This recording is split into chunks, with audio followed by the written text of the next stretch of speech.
ప్రపంచంలోనే అత్యధిక దేశాలను పరిపాలించిన గ్రేట్ బ్రిటన్కు కొత్త ప్రధానమంత్రిగా కీర్ స్టార్మర్ ఎన్నికయ్యారు. ఈ మేరకు గ్రేట్ బ్రిటన్ రాజు మూడవ చార్లెస్ దీనికి సంబంధించిన ప్రక్రియను చేపట్టడం జరిగింది. మరి ఈ కీర్ స్టార్మర్ ఎవరు? ఆయన యొక్క బ్యాక్గ్రౌండ్ ఏంటి? ఆయన గురించి చాలా తక్కువ విషయాలు తెలుసు. కానీ నిజానికి ఒక సీనియర్ వ్యక్తి, అన్ని రంగాల లోపల ముఖ్యంగా న్యాయ విభాగంలో ఎక్కువ అనుభవాన్ని గడించి ఉన్నాడు. ఈయనకు సంబంధించిన విషయాల్ని మనం తప్పకుండా తెలుసుకోవాలి. ఎందుకంటే ప్రపంచంలో ఎక్కువ ఆధిక్యత కానీ లేదా ప్రభావశీలంగా ఉన్న దేశం గ్రేట్ బ్రిటన్. అమెరికా తర్వాత గ్రేట్ బ్రిటన్, తర్వాత ఉండే జర్మనీ కానీ, ఫ్రాన్స్ కానీ, ఇవన్నీ కూడా చాలా క్రియాశీలకంగా పనిచేస్తూ ఉన్నాయి. ఒకవైపుగా కమ్యూనిస్టులకు సంబంధించి రష్యా కానీ, చైనా కానీ, ఉత్తర కొరియా కానీ, ఇట్లా రకరకాలుగా లెఫ్టిస్టు రైటిస్టుల మధ్య జరుగుతుంది. కానీ ఇక్కడ గ్రేట్ బ్రిటన్లో ఈయనకి పూర్వము లెఫ్టిస్టుకు సంబంధించిన భావజాలం ఎక్కువగా మనకు కనిపిస్తూ ఉంది. మరి ఎవరు ఈ కీర్ స్టార్మర్? ఈ కీర్ స్టార్మర్కి సంబంధించిన విషయాలు. ఈయన ఏం చేశాడు? లండన్లో పుట్టాడు. సో లండన్లో మనకి ఓక్రెటెడ్ అనే ఒక చిన్న పట్టణంలో, సర్వే దగ్గర ఉన్న ఒక చిన్న పట్టణంలో పెరగడం జరిగింది. ఎప్పుడు జన్మించాడు? సెప్టెంబర్ 2, 1962లో జన్మించాడు. చాలా కడు పేదరికం నుండి వచ్చిన వ్యక్తి. ఇతని యొక్క తండ్రి ఒక కర్మాగారంలో టూల్ మేకర్గా, అంటే వస్తువులు తయారు చేసే అతను టూల్ మేకర్గా పనిచేయడం జరిగింది. తరచుగా ఆ విషయాన్ని నేను చెప్పుకుంటూ ఉంటాడు. నేను చిన్నతనంలోనే ఈయన తల్లి నర్సుగా పనిచేసింది.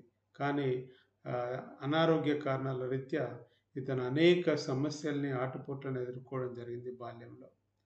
ఆ తర్వాత ఎలైట్ స్కూల్లో, అక్కడి నుండి మెల్లిగా బారిస్టర్కి సంబంధించి లీడ్స్ యూనివర్సిటీలో, తర్వాత పోస్ట్ గ్రాడ్యుయేషన్ ఆక్స్ఫర్డ్ యూనివర్సిటీలో చదువుకోవడం జరిగింది.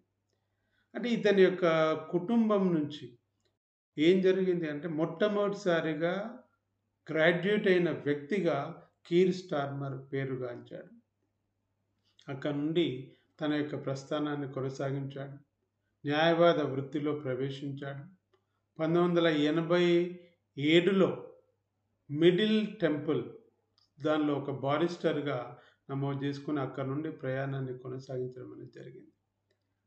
అంటే పేదలకు సంబంధించిన అనేక కేసులను వాదించారు. హ్యూమన్ రైట్స్ యాక్టివిస్ట్గా, అంటే మానవ హక్కులకు సంబంధించి ఎక్కువ కేసులను వాదించడం జరిగింది. మానవ హక్కుల లాయర్గా పనిచేయడం జరిగింది.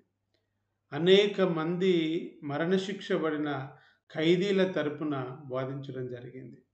సో కరేబియన్ లాంటి దేశాల్లో హ్యూమన్ రైట్స్ లాయర్గా ఇది ఎక్కడి నుండి అప్ టు 2015 వరకు కూడా మనకి జరిగింది.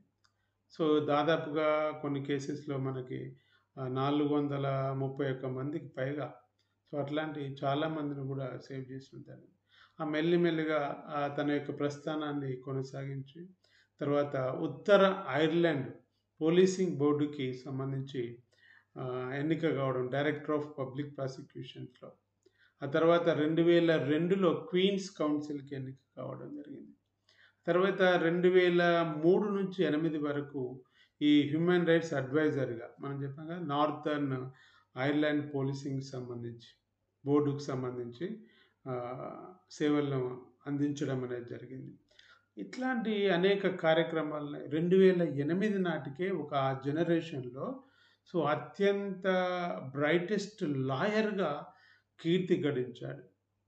సో ఈయన చాలా తక్కువగా మాట్లాడతారని వాళ్ళ స్నేహితులు చెప్తూ ఉంటారు. సో ఇక్కడ ఎక్కువగా పబ్లిక్ లైఫ్ని ఎక్కువగా ఎంజాయ్ చేయనే కాకుండా అట్లా వీకెండ్స్లో తన ఫ్యామిలీకి సంబంధించి కూడా ఎక్కువగా టైం కేటాయించడం, ఇట్లాంటివన్నీ కూడా చాలా కార్యక్రమాలు అనేటివి, ఆయనకు సంబంధించిన అనేక అంశాలు అనేటివి మనకి ఒక్కొక్కటి వెలుగులోకి వస్తూ ఉన్నాయి. సో ఏదేమైనప్పటికీ కూడా తర్వాత 2014లో ఏం జరిగింది ఇక్కడ? Knights commander of the order of the Bath అనే ఒక బిరుదుని అక్కడే బ్రిటన్ ప్రభుత్వం ఇవ్వడం జరిగింది. సో ఈయన సన్నిహితులు గాని, ఆయన బయోగ్రఫీ రాసిన వాళ్ళు గాని చెప్తారు. సో యాంటీ మోనార్క్ అంటే రాజరిక వ్యవస్థను వ్యతిరేకించిన వాడుగా, ఒక లెఫ్టిస్ట్‌గా మనకు తెలియజేస్తారు. కానీ చూడండి పరిస్థితులు ఎట్లా వస్తాయి. ఇప్పుడు వారానికి ఒక్కసారైనా కూడా రాజును కలిసి పరిస్థితులను వివరించాల్సిన ఆవశ్యకత అనేది మనకి ఇక్కడ కనిపిస్తుంది. బ్రెగ్జిట్‌కి వ్యతిరేకంగా సెకండ్ యూరోపియన్ యూనియన్‌లో రెఫరెండానికి సంబంధించి అనేక వివాదాస్పదంగా కొన్ని కనిపించినప్పటికీ, సో అట్లాంటి అనేక కార్యక్రమాలు అనేటివి మనకి జరిగాయి ఈయన నిజ జీవితంలో కూడా. సో ఈయన వ్యక్తిగతంగా వచ్చేస్తే భార్య పేరు విక్టోరియా, ఒక కుమారుడు, ఒక కుమార్తె ఉన్నారు. ఆ తర్వాత ఒక జోజో అనే ఒక పిల్లిని కూడా ఈయన పెంచుకోవడం అనేది జరిగింది. సో ఇట్లాంటి వ్యక్తిగత జీవితానికి సంబంధించిన అనేక అంశాలు కూడా ఉన్నాయి. పేదరికం నుండి వచ్చిందనేది మాత్రం వాస్తవం. అంచెలంచెలుగా తన యొక్క న్యాయవాద వృత్తిలో ఎదుగుతూ, సో 2015 నాటికి న్యాయవాద వృత్తి నుండి ఇటు పొలిటీషియన్‌గా, లాయర్ టర్న్ పొలిటీషియన్, సో ఇటు రాజకీయ అరంగేట్రం అనేది చేయడం జరిగింది. అయితే చిన్ననాటి నుండే యువత అంటే టీనేజ్ నుండే ఇతనికి రాజకీయాల పట్ల ఎంతో ఆసక్తి ఉన్నది. అయినప్పటికీ కూడా 2015లో సో పూర్తి స్థాయిలో ఒక రాజకీయ నాయకుడిగా ఎంపీగా పోటీ చేయడం అనేది జరిగింది. సో అక్కడ లేబర్ పార్టీకి సంబంధించి వీళ్ళ ఫాదర్ గిట్లా వీళ్ళందరూ కూడా లేబర్ పార్టీకి ఫాలోవర్స్‌గా, సో ఆ పార్టీ లోపల పనిచేయడం గానీ, దానికి అనుయాయులుగా ఉండడం గానీ జరిగింది. ఎందుకంటే వచ్చిన వాళ్ళ యొక్క నేపథ్యం కూడా అట్లాగే ఉంది కాబట్టి. ఈ లేబర్ పార్టీలో అప్పుడు జెరెమీ కార్బిన్ అనే నాయకునికి అసోసియేట్‌గా, ఫాలోవర్‌గా ఉన్నాడు. తర్వాత అక్కడ మనకి హాల్బోర్న్, అట్లాగే సెయింట్ పాంక్రస్‌ల నుంచి ఎంపీగా గెలవడం అనేది జరిగింది.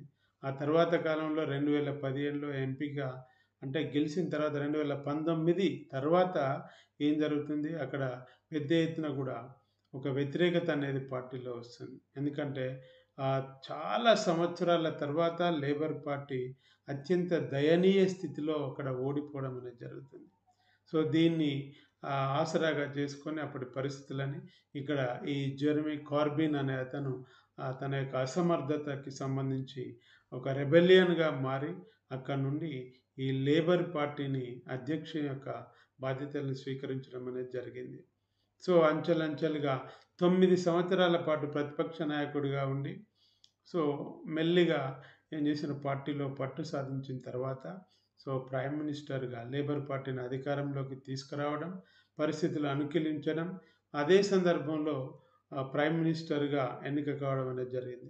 గత 50 సంవత్సరాల నుండి ఈ ప్రైమ్ మినిస్టర్‌లకు సంబంధించి యూకేలో వాళ్ళ యొక్క వయస్సులను, ఏజెస్‌ని మనం పరిశీలిస్తే ఇతనే ఒక one of the oldest prime minister in United Kingdom. So వయసు రీత్యా పెద్దవారిగా మనం చెప్పుకోవడానికి అవకాశం ఉంది. సో కాబట్టి ఇట్లాంటి అంశాలు చాలా మనకి ఆయనలో ఉన్నాయి. సో ఇక్కడ నుండి వచ్చినాయి. సో పరిశ్రమలని జాతీయకరణ చేస్తా అని, ట్యూషన్ ఫీజులను తగ్గిస్తా అని, ఇట్లాంటివి చాలా రకాలుగా మొదటి నుండి ఒక లెఫ్టిజంలో చెప్పినప్పటికీ తర్వాత వాటి నుండి కూడా ఏం చేసిన వెనుకంజ వేసినట్లుగా తెలుస్తూ ఉంది. అంటే ఆ మారిన పరిస్థితుల రీత్యా దాంతోటే సొంత పార్టీలోనే చాలామంది కూడా ఈ జెరెమీ కార్బిన్‌కి సంబంధించిన వాళ్ళు కానీ, ఇతరత్ర వాళ్ళు చాలామంది కూడా ఇప్పుడు ఆ పార్టీ నుండి బయటకొచ్చి ఇండిపెండెంట్‌గా పోటీ చేయడం, వాళ్ళు గెలవడం కూడా జరిగింది. ఈ ఎన్నికల లోపల అంటే పార్లమెంట్‌లో వాళ్ళందరూ కూడా ఇతన్ని అపోజ్ చేయడానికి కూడా అవకాశం ఉంది. కొంతమంది లెఫ్టిస్టులే ఈయన యొక్క వ్యవహార శైలి పైన కూడా విమర్శలు గుప్పించిన సందర్భాలు కూడా ఉన్నాయి.